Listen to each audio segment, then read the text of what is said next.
오늘은 대림절 첫째 주일이 됩니다.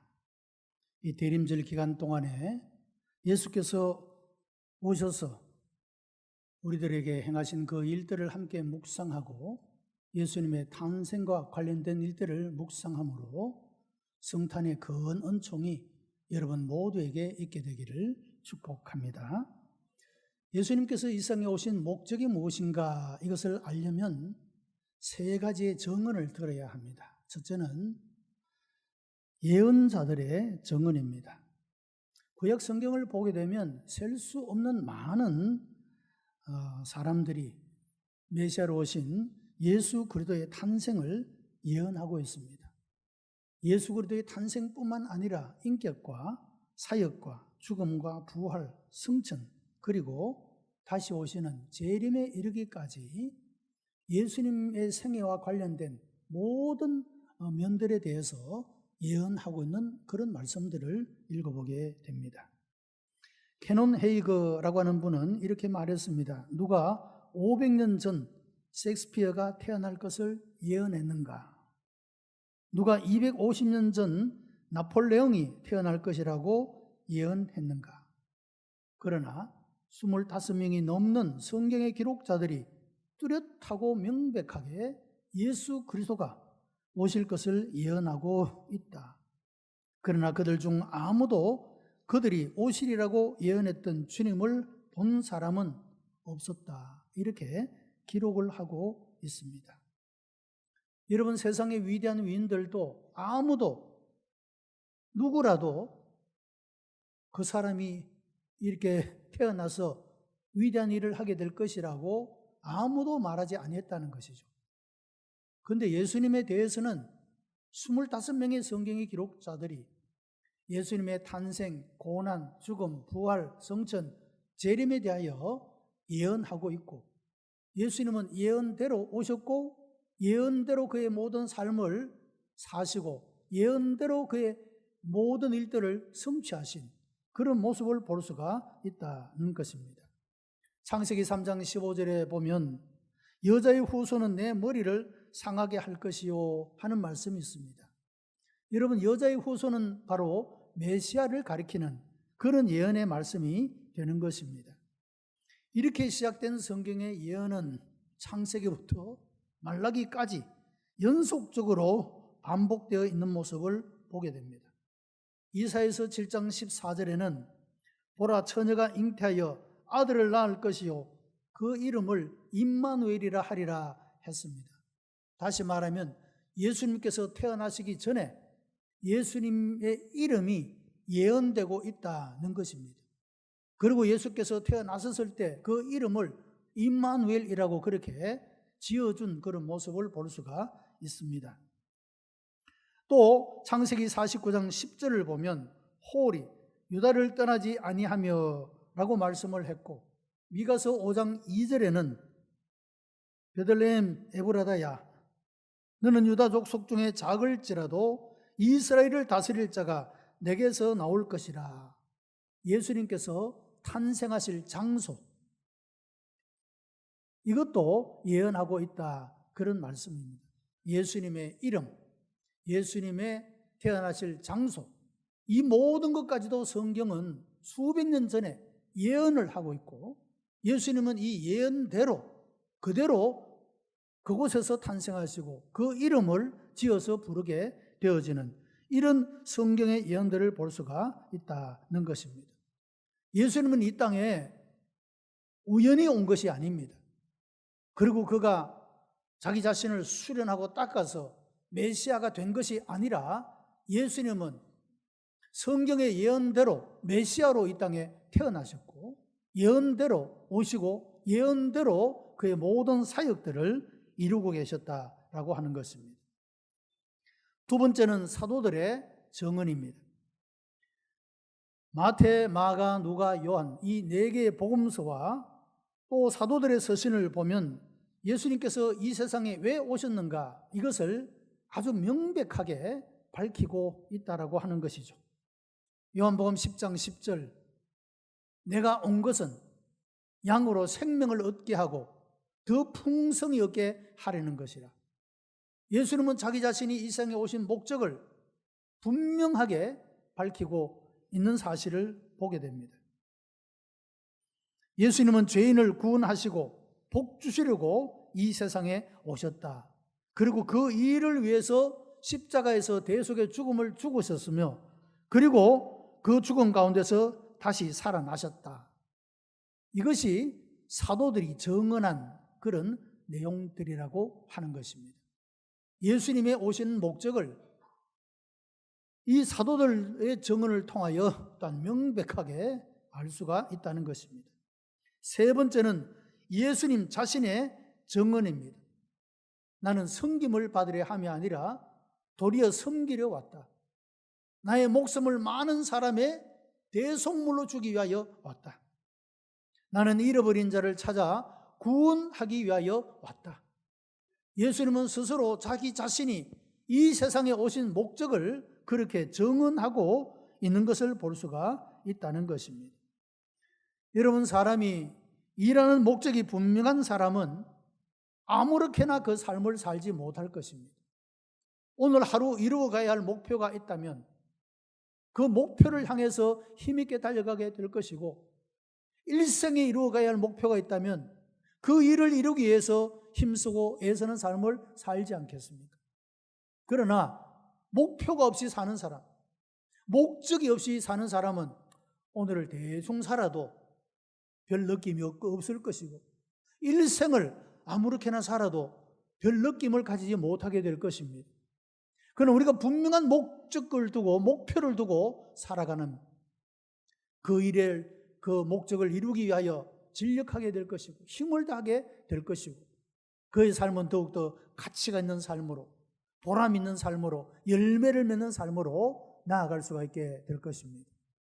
예수님은 이 세상에 오신 목적이 분명했다라고 하는 것입니다. 그리고 그의 일생의 삶을 통하여 하나님께서 그에게 주신 이 사명을 감당하기 위하여 일생의 삶을 마음을 다하고 힘을 다하여 목숨을 다하여 그 사명을 감당했던 모습을 볼 수가 있는 것입니다.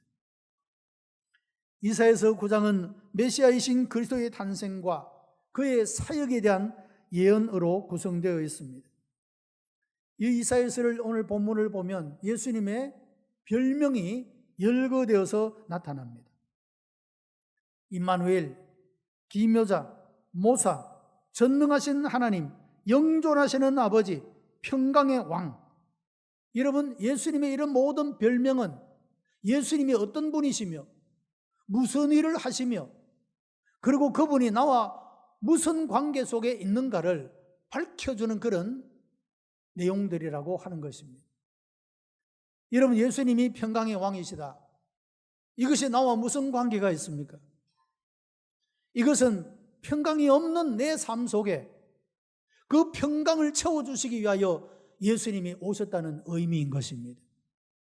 예수님의 이름과 관계된, 그의 사역과 관계된 이 모든 것들은 나와는 별개의 것이 아니라 내 삶과 밀접하게 연관되어 있는 그런 이름들이고 그의 사역들이라고 하는 것입니다. 예수님이 평강의 왕이시기 때문에 우리에게 있는 모든 걱정과 염려와 근심을 드러내고 우리에게 평강과 평안의 은총을 주시는 분으로 우리가 그렇게 믿고 따르기 때문에 예수 그리스도를 통하여 우리들에게 이런 은혜가 주어지게 되는 것입니다. 그래서 우리가 그 주님의 이름을 높이면 높일수록, 자랑하면 자랑할수록 우리의 삶이 높여지고 우리의 삶이 자랑스러운 삶이 될 줄로 믿습니다. 예수님과 관계된 모든 것들은 나를 위하여, 우리를 위하여, 우리의 구원과 우리의 풍성한 삶을 위하여 행하고 계시는 일이기 때문이라고 하는 것입니다. 오늘 본문은 이 메시아이신 예수 그리스도께서 오셔서 하시는 일에 대하여 말씀하고 있습니다. 첫째는 흑암을 물리친다라고 말씀합니다. 본문 이사야 9장 1절에 전에 고통하던 자에게 흑암이 없으리로다 말씀했습니다. 2절에는 그 이유가 설명되어 있는데 흑암에 행하던 백성이 큰 빛을 보고 사망의 그늘질 땅에 거하던 자에게 빛이 비치도다. 고통하던 자에게 흑암이 없게 되는 이유는 흑암에 행하던 백성들에게 큰 빛이 비추어져서 그 빛이 이 모든 어두움을 물러가게 하였기 때문에 흑암에 앉은 백성들이 빛을 보게 되고 전에 고통하던 자들이 더 이상 흑암에 다니지 않게 되었다고 말씀하고 있는 것입니다. 창세기 1장 1절로 2절에 보면 하나님께서 빛을 창조하시기 전에 우주의 상태를 말씀하고 있습니다. 혼돈과 공허가 있는, 그리고 흑암이 깊음 위에 있고, 그렇게 성경은 말하고 있습니다. 여러분, 흑암이 깊은 캄캄한 이 어둠에 하나님께서 빛을 창조하심으로 모든 세계가 빛 가운데로 드러나게 되고 모든 어두움이 물러나게 되었다라고 말씀하고 있는 것입니다. 빛을 만드사 흑암을 물리쳤었다라는 말씀입니다. 본문의 경우에는 죄와 절망과 죽음의 흑암에 빠져 신음하고 살던 사람들을 위해 빛을 비춰 주심으로 살 길을 열어주셨다라고 말씀하고 있습니다. 여러분, 예수님은 빛이십니다. 모든 어두움은 빛이 비추면 물러나게 되는 것입니다. 여러분, 우리가 고통하는 것, 우리가 무거운 것, 우리에게 아픈 것, 우리를 불안스럽게 하고 염려하게 만들며 걱정하게 만드는, 여러분, 이 모든 것들은 어둠 속에 있는 것들입니다. 빛이신 예수 그리스도께서 오시면 이 모든 흑암이 물러가게 될 줄로 믿습니다. 이 일을 행하고자 예수께서 오셨다는 겁니다. 여러분, 우리는 이 복음을 누리는 사람이 되어야 합니다.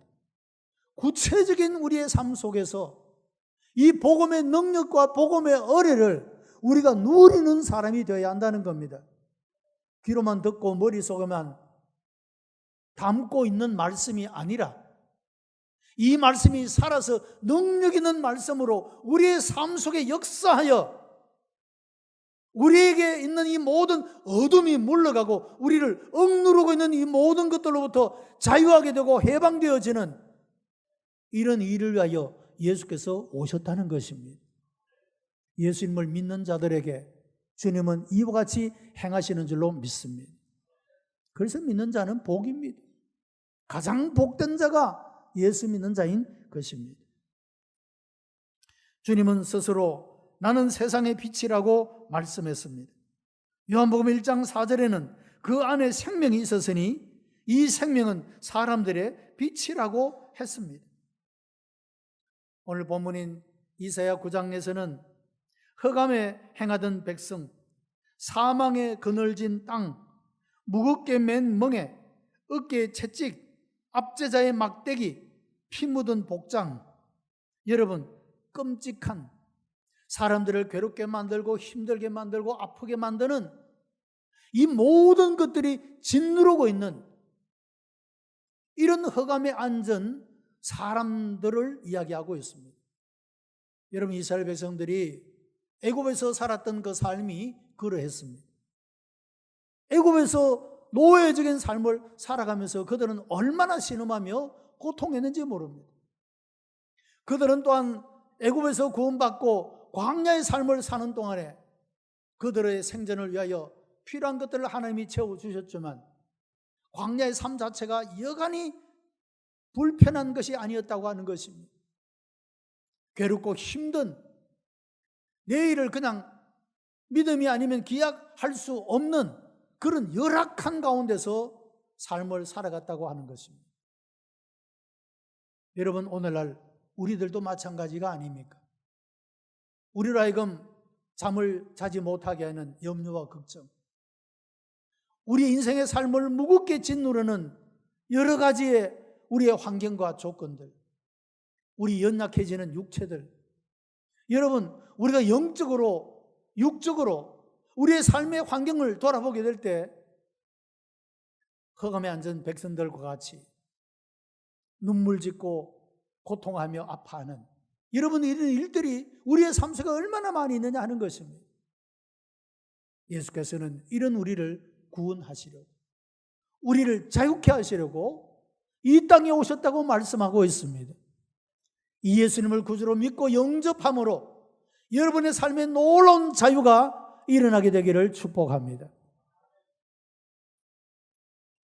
예수님은 이런 좋지 못한 것들을, 우리를 억누르고 있는 것들을 제거하실 뿐만 아니라 우리들에게 영화와 큰 빛과 창성과 즐거움과 평강과 공평과 정의를 주시기 위해서 오셨다라고 말씀을 합니다. 여러분, 내 인생의 길이 암만 캄캄해도 빛 대신 주님이 빛을 비추시면 길이 환하게 밝아지고 열리게 되는 줄로 믿습니다. 지금 흑암에 다니는 분들이 있습니까? 빛으로 오신 예수님을 영접함으로 여러분의 삶이 밝아지게 되기를 바랍니다. 어둠의 것들이 다 쫓겨나게 되기를 바랍니다. 찬송가 379장에 이런 가사가 있습니다. 내 갈 길 멀고 밤은 깊은데 빛 대신 주 저 본향집을 향해 가는 길을 비추소서. 내 가는 길을 다 알지 못하나 한 걸음씩 늘 인도하소서. 여러분, 우리가 지혜롭지 못하여 원시치 못하여 그저 눈앞에 있는 것을 보고 살아갈 때가 얼마나 많습니까? 그러나 우리는 염려하거나 걱정하지 않아도 됩니다. 왜냐하면 주님께서는 내 걸음을 한 걸음씩 인도하셔서 주님이 목적하시는 그곳에 이르도록 하실 것이기 때문입니다. 우리는 멀리 보지 않아도 됩니다. 주님이 인도하시는 그날그날에 그 순간순간에 인도하심을 순종하고 따라 나가게 되면 우리는 어느새 주님이 예비해 놓으신 아버지의 나라에까지 들어가게 될 줄로 믿습니다. 그렇기 때문에 걱정할 필요가 없다는 겁니다.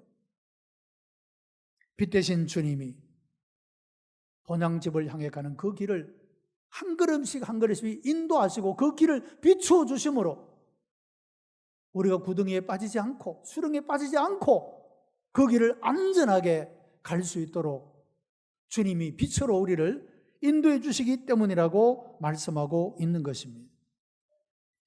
어떤 분이 한 달 동안 햇빛이 비치고 바람이 통하는 과수원에서 일하는 사람과 밀폐된 지하 공간 전등 불빛 아래서 일한 사람을 비교 조사를 했습니다. 지하에서 일한 사람보다 햇빛을 받으며 일한 사람이 시력도, 호흡기도, 심장도, 정신도 건강했다고 하는 것입니다. 여러분, 요즘에도 대도시에 많은 사람들은 햇볕이 들지 않는 지하에서 새빵살이를 하고 살아가는 사람이 많지 않습니까? 여러분, 그들의 꿈은 무엇입니까? 큰 욕심이 아니라 햇빛이 드는 창 하나만 있는 집으로 이사 가고 싶다. 그렇지 않습니까?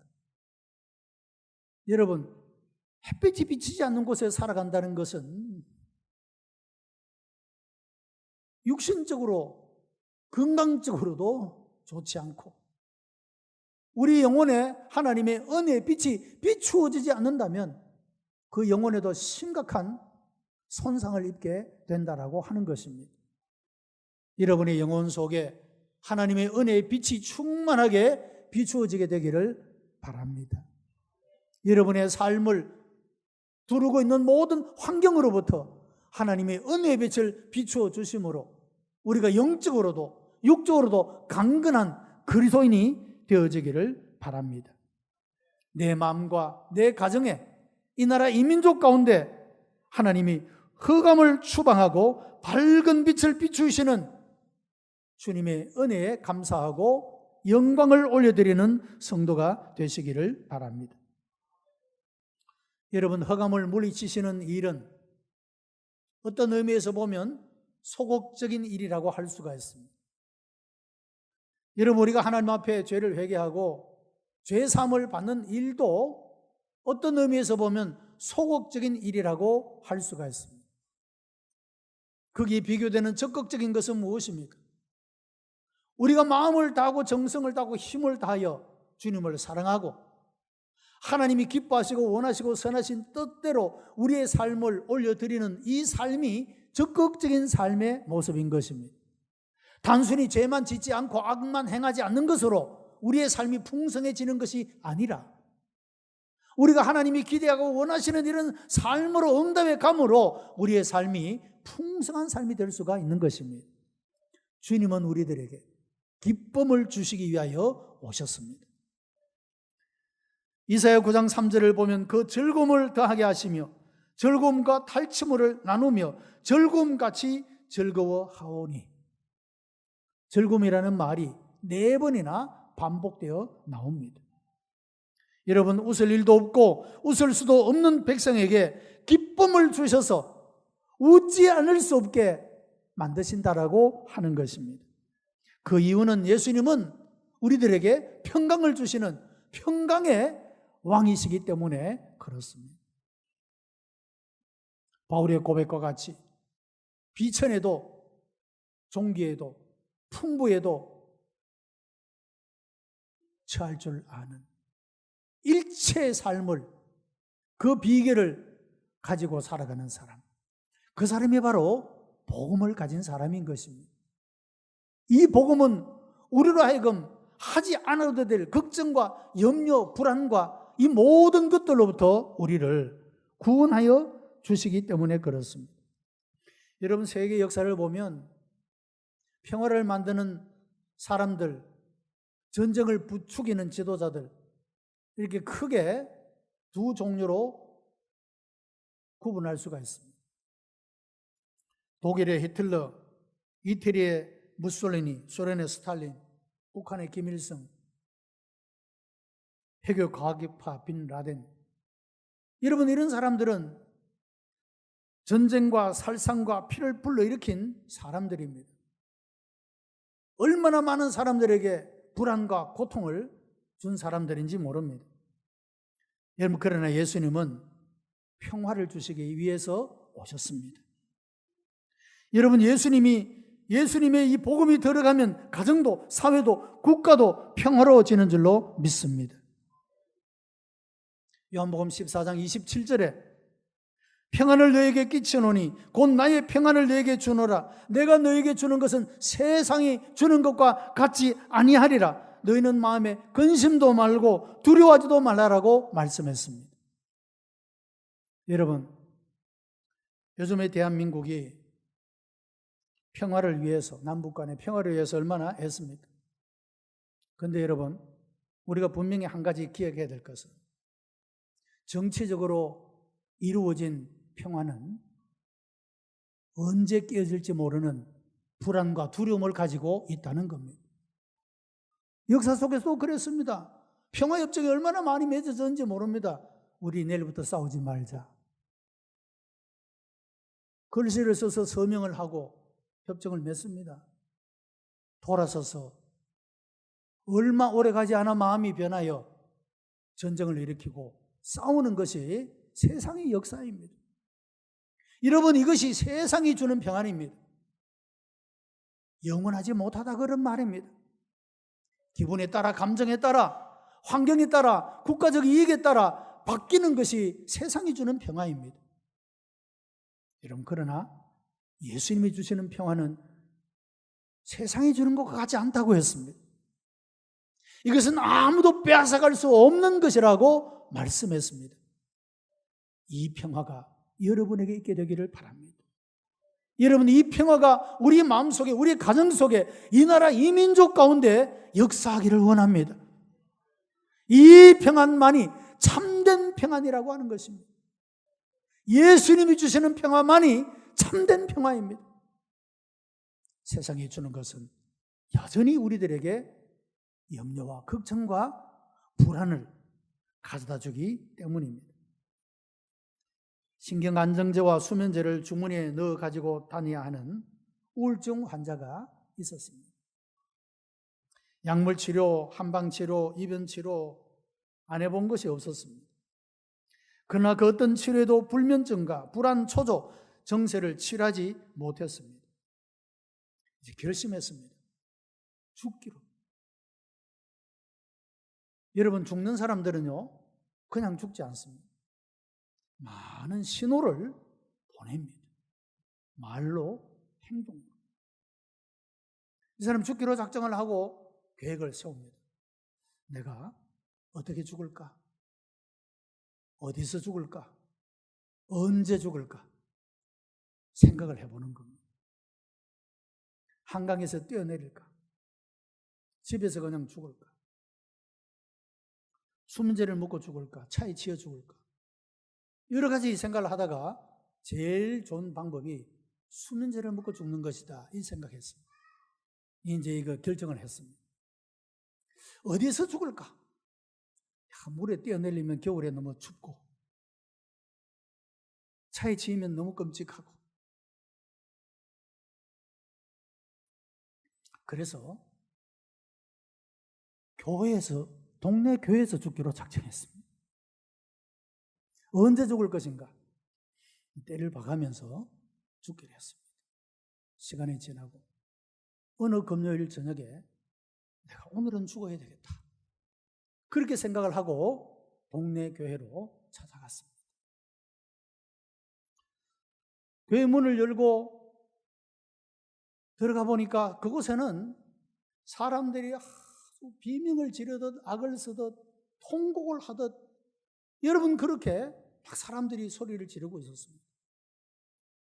야, 여기도 나처럼 죽고 싶은 사람이 많은가 보다, 그런 생각하고 그 뒷자리에 앉았답니다. 여러분, 그 시간에 아마 통성기도 하는 시간이었던 모양입니다.